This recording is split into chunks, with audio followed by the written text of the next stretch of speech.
Welcome, welcome. It is noon, so we're going to go ahead and get started with today's program. My name is Katie Howard. I'm the Wellness Coordinator for University of Michigan Health Plan. I'm pleased to welcome you to this month's Wellness Webinar. In recognition of American Diabetes Awareness Month, we partnered with the University of Michigan Sparrow Diabetes and Endocrinology Practice to discuss steps that you can take to help reduce your risk for prediabetes and type 2 diabetes. Today's presentation will be led by two fantastic registered dietitians, Jane Hayes and Lindsay Fortman, who are also certified as diabetes care and education specialists. So they hold those credentials as well. They're part of the Sparrow Diabetes Endocrinology practice here in East Lansing. These ladies are experts on helping those with diabetes or at risk for diabetes incorporate lifestyle changes to reduce the risk or slow the progression towards the disease. So if you have questions during today's webinar, please feel free to utilize the chat. I know that there's a Q&A feature, but we'll be focusing primarily on the chat. We are so grateful to Jay and Lindsay for their willingness to share their expertise and their knowledge and their passion with us. So without further ado, I'm going to go ahead and turn it over to them. Thank you, ladies. Thank you. Thank you. All right, I think I'm getting started here. Hi, everyone. I'm Lindsay Fortman. We can just go to the first slide. Okay, can you see the first slide, Lindsay? No. Oh, goodness. Okay.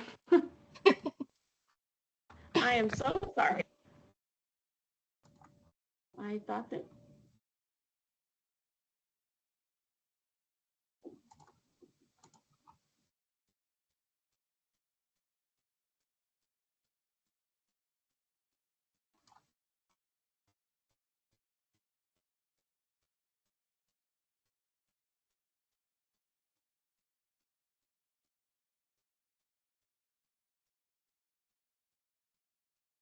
Okay, how about now? You see that?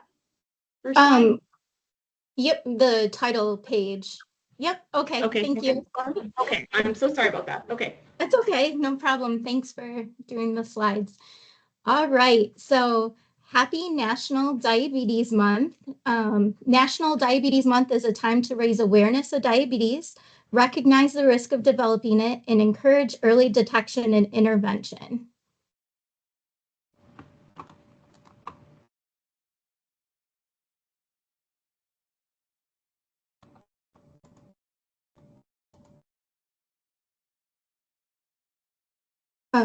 So just to give you a little background, before folks develop type 2 diabetes, they almost always have prediabetes, which is blood glucose levels that are higher than normal, but not yet high enough to be diagnosed as diabetes. And these are just some startling statistics that there are an estimated 88 million people, so that's more than 1 in 3 American adults that have prediabetes. However, more than 80% of those people don't know that they have it.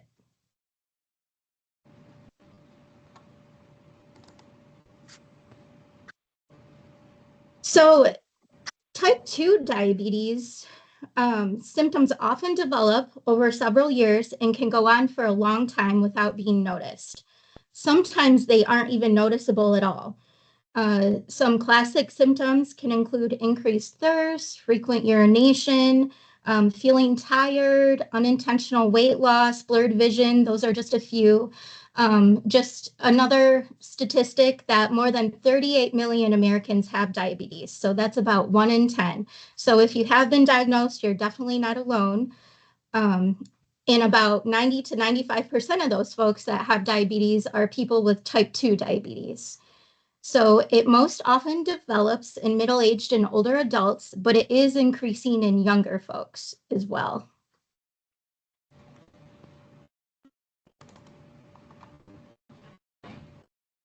So what is type 2 diabetes? So insulin is a hormone made by your pancreas. It kind of acts like a key to let blood sugar into your cells in your body for use as energy. So if you have type 2 diabetes, cells don't respond normally to insulin, and this is called insulin resistance. Your pancreas may make more insulin to try to get cells to respond, and over time, your pancreas can't keep up. So your blood sugar rises, setting the stage for prediabetes and also type 2 diabetes. And high blood sugar is damaging to the body.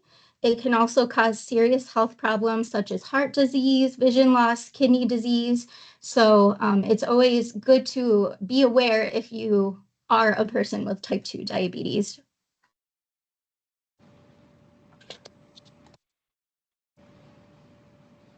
So there are a few things that make you at higher risk for type 2 diabetes. If you're a person with prediabetes, of course, you're at higher risk of developing type 2 diabetes. If you're a person in a larger body, if you're older than 45, there's a genetic component. So if you have a brother or sister with type 2 diabetes, if you're physically active less than 3 times a week, or if you've ever had gestational diabetes, which is diabetes during pregnancy, or given birth to a baby weighing more than 9 pounds. Also, non-alcoholic fatty liver disease may also put you at higher risk of developing type 2 diabetes.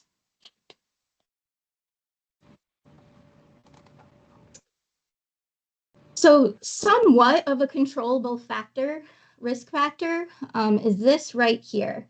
So eating the right amounts of nutrient-dense foods may be the single most important thing that you can do to lower your risk, as far as somewhat controllable risk factors go. So you've heard me say nutrient-dense a couple of times now. So just to give you an idea of what that means, nutrient-dense foods are high in nutrients, but relatively low in calories. They contain vitamins, minerals, high fiber, carbohydrates, lean protein, and healthy fats. Some examples of nutrient-dense foods, and we're going to get into these a little bit more. Fruits and veggies, of course, whole grains, low-fat or fat-free milk products or fortified plant-based milk substitutes, seafood, lean meats, eggs, peas, beans, and nuts. So those are all good examples.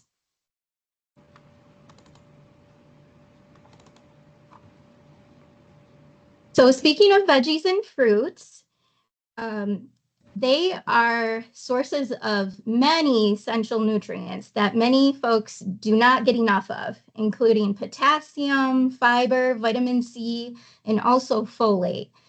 So most adults need about 2 to 4 cups of veggies per day and about 1.5 to 2.5 cups of fruit per day. And of course, we all know what examples of fruits and veggies are. So, spinach, any kind of greens, winter and summer squash, berries, carrots, broccoli, onions. The list goes on and on.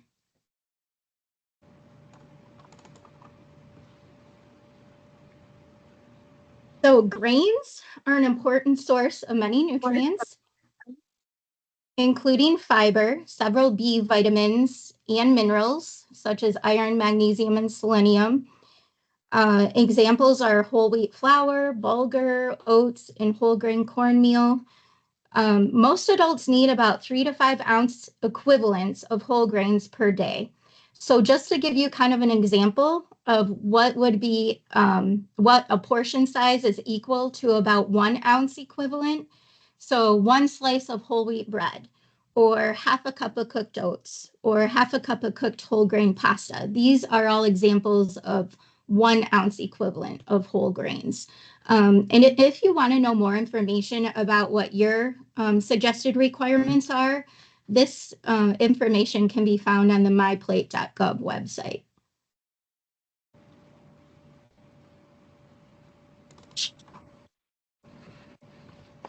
So of course I had to have a few slides on fiber because it's probably one of my favorite nutrients. So fiber is a type of carbohydrate that the body can't digest. So it isn't broken down into sugar molecules and instead passes through the body undigested. So most folks need, and this is just a general estimate, at least 25 to 35 grams of fiber per day, or about 14 grams of fiber for every 1,000 calories eaten. So fiber is something that you do want to add gradually. If your body, if you're not used to eating a higher fiber diet, you wouldn't all of a sudden want to start eating 35 grams of fiber tomorrow. And that's because it can cause a world of GI distress. So usually we recommend adding about 5 grams of fiber a day until you're eating or hitting your goal of about 35 grams of fiber per day. And also making sure that you're drinking lots of water while you're adding fiber is going to help too with those, the shock to your GI system. Just to give you kind of an example of what food would consist of to give you 35 grams of fiber. So it seems like a lot, but it really isn't. So for instance, if you ate 1 cup of cooked oats, that's about 8 grams of fiber, plus a cup of raspberries mixed in, that's another 8 grams. And you sprinkle it with a tablespoon of chia seeds, which is about 5 grams of fiber. And then maybe for a snack later, which is one of my favorite snacks, you eat a half a cup of shelled edamame. That's about another 9 grams. And then maybe with your dinner, you incorporate a cup of broccoli, and that's another 5 grams. So that is what, about 35 grams of fiber would look like. So, so just so that's not such a scary number.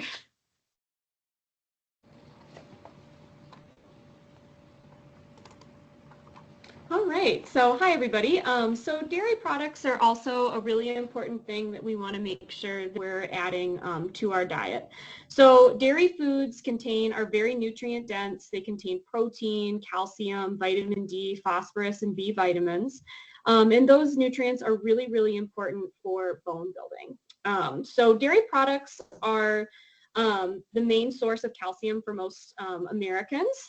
So the recommendation is to do 3 1-cup servings of non-fat or low-fat dairy foods. So an equivalent of 1-cup dairy serving would be 1 cup of 1 or 2% milk, 1 cup of non-fat or low-fat yogurts, and then 1.5 ounces or 1.5 ounces of hard cheese, or 1 slice of cheese.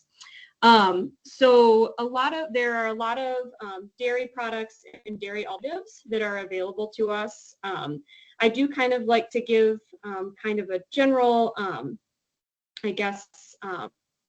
disclosure about some of our dairy alternatives.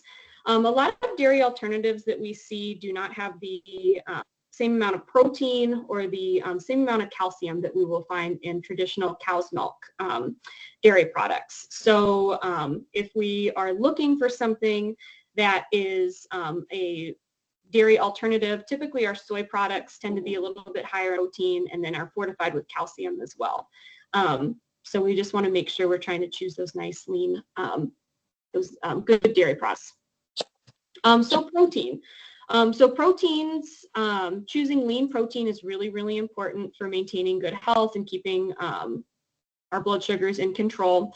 So protein helps power many reactions in our body. It helps keep us healthy and helps us keep that lean muscle mass in our bodies. So there are both animal sources of proteins and plant sources. Your animal sources are those kind of things that we typically think of, like chicken, turkey, eggs, cheese, and fish. If you're someone who is trying to go a little bit more plant-based, or you're interested in choosing plant sources of lean protein, that's definitely something that you can incorporate into a healthy diet. Typical plant sources of lean proteins are going to be found in beans, lentils, nuts, edamame, tofu, and those plant-based proteins are very great because they're lean proteins. They also have healthy fats and fiber added to them, which we might not find in animal sources. So something that we can try and incorporate more of.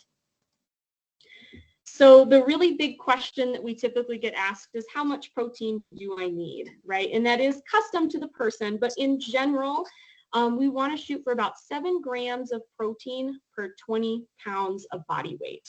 So for example, somebody who weighed about 150 pounds would need to do about 50 grams of protein. So that comes out to about 10 to 20 grams of protein per meal. Someone who's around 200 pounds would want to shoot for about 70 grams of protein. And that comes out to about 20 to 30 grams of protein per meal. So if we're talking about an example of 20 grams of protein, that might look like a cup of beans, 3/4 of a cup of cottage cheese, 3 ounces of meat or fish, 2 eggs, a tuna pouch. If we're shooting for about 30 grams of protein, that's going to look like about 3 eggs or 4 ounces of meat or fish. So it's also really important that we try and incorporate protein at every meal and then also at snacks too, because what protein does is it kind of slows down the breakdown of carbohydrates in our bloodstream. So it kind of keeps that blood sugar in a nice normal range. Focusing on adding protein at meals and snacks can also be really important to make sure that we're staying full and satisfied throughout the day and giving us that good energy that we need.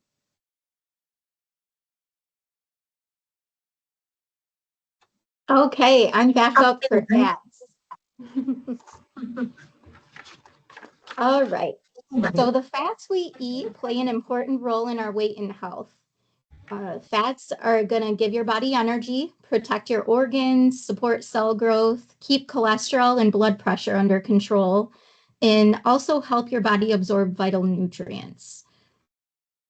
Good fats come mainly from veggies, nuts, seeds, and fish.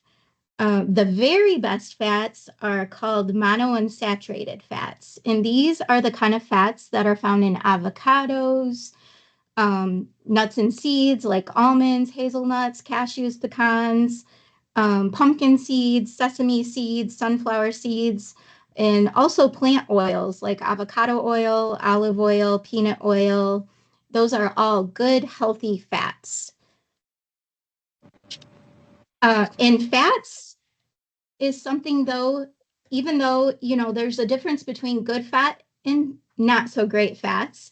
So the kind of fats that we do want to kind of avoid or limit that might impact our blood cholesterol, meaning make our not so good cholesterol or LDL go up, are going to be saturated fats. So the kind of fats that you find in foods, mostly animal products like bacon, sour cream, cream cheese, butter, that kind of thing. So even though there are good fats and bad fats, each gram of fat has the most amount of calories, most amount of calories per any nutrient. So you do still have to be cognizant of how many fats you're getting in, even if you're choosing mostly, the good healthy fats.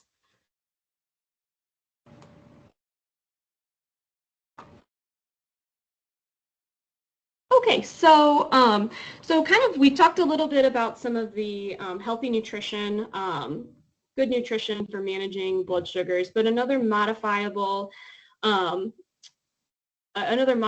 thing that we can think about when controlling blood sugars is focusing on getting regular physical activity. So regular exercise is very important for health. It's wonderful for making sure that we are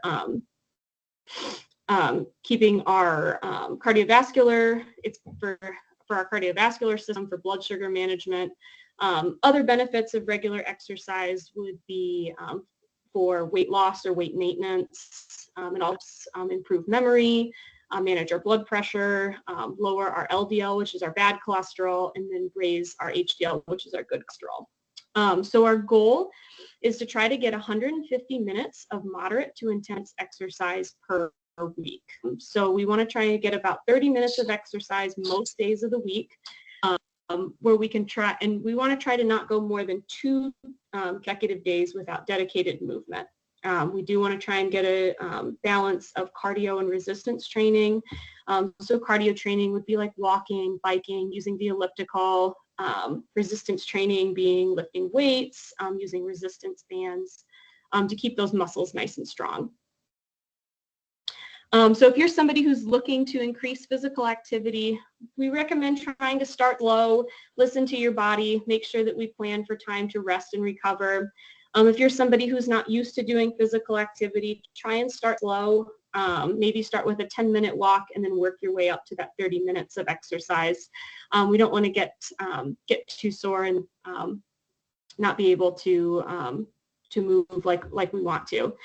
So try to find ways to incorporate movement that you enjoy. Could be things like yoga, chair exercises, group fitness classes, dancing, walking at the mall, especially this time of year where we the snow might stop us. But mostly important, just find something that works for you, find something that you enjoy. No pressure to do something that you don't like. All right, so this is a link which I believe Katie is going to send the slides or post them so that you do have access, or you can go ahead and write this link down. But this is a 60-second type 2 diabetes risk test. So, and it really does only take 60 seconds. I tested it out. So a person with a high score on the online risk test, so that would be considered 5 or higher, is considered to be at significant risk for having prediabetes. However, keep in mind that only a blood test can determine an official diagnosis. So you wouldn't want to do this and score 5 or higher and then diagnose yourself with prediabetes. So just keep that in mind.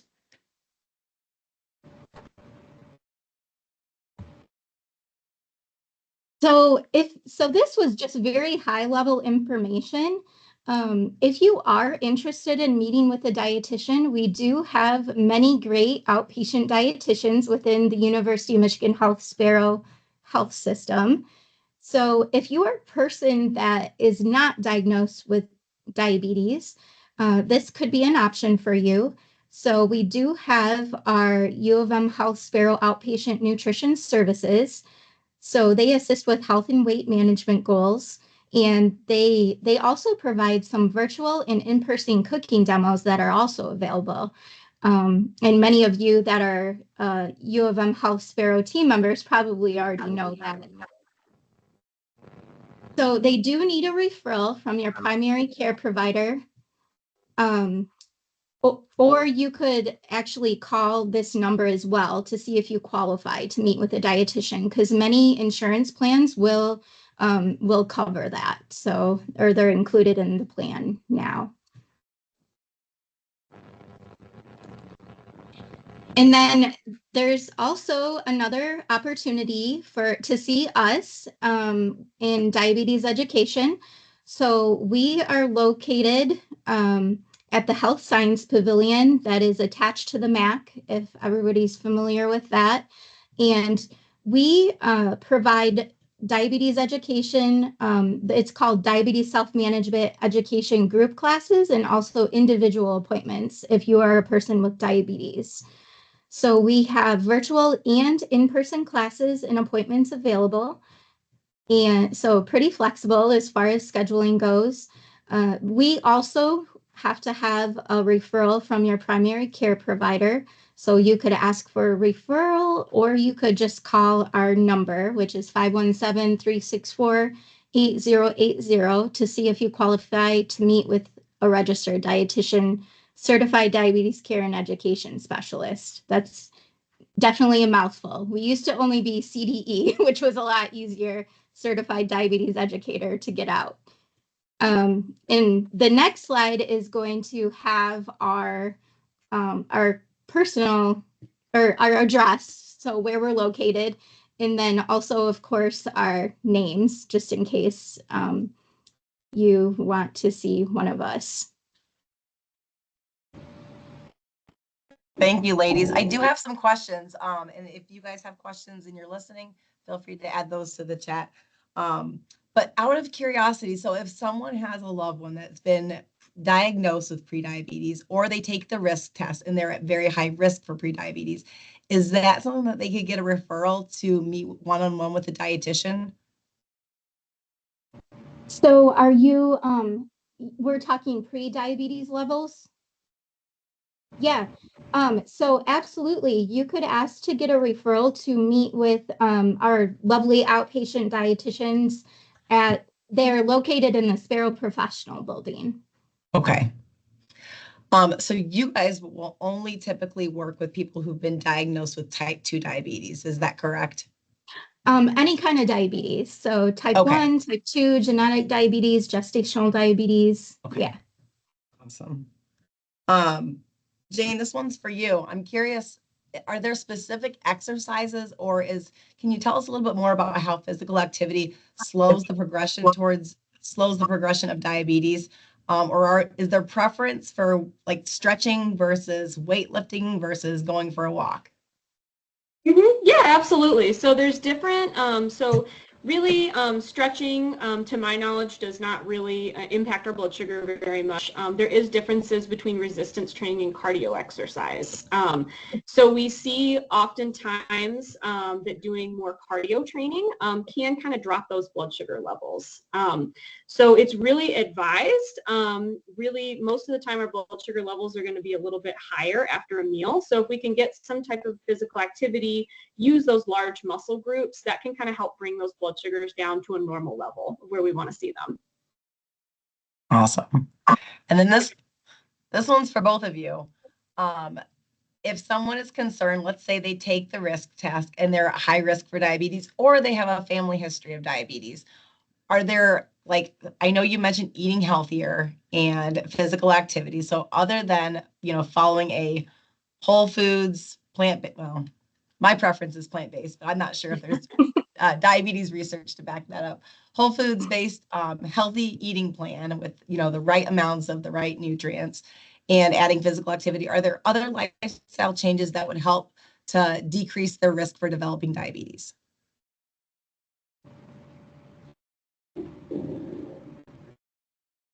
Do you want me to go ahead? Oh, yeah. Okay. So there are, I think they say 42 different things that can increase blood sugar levels.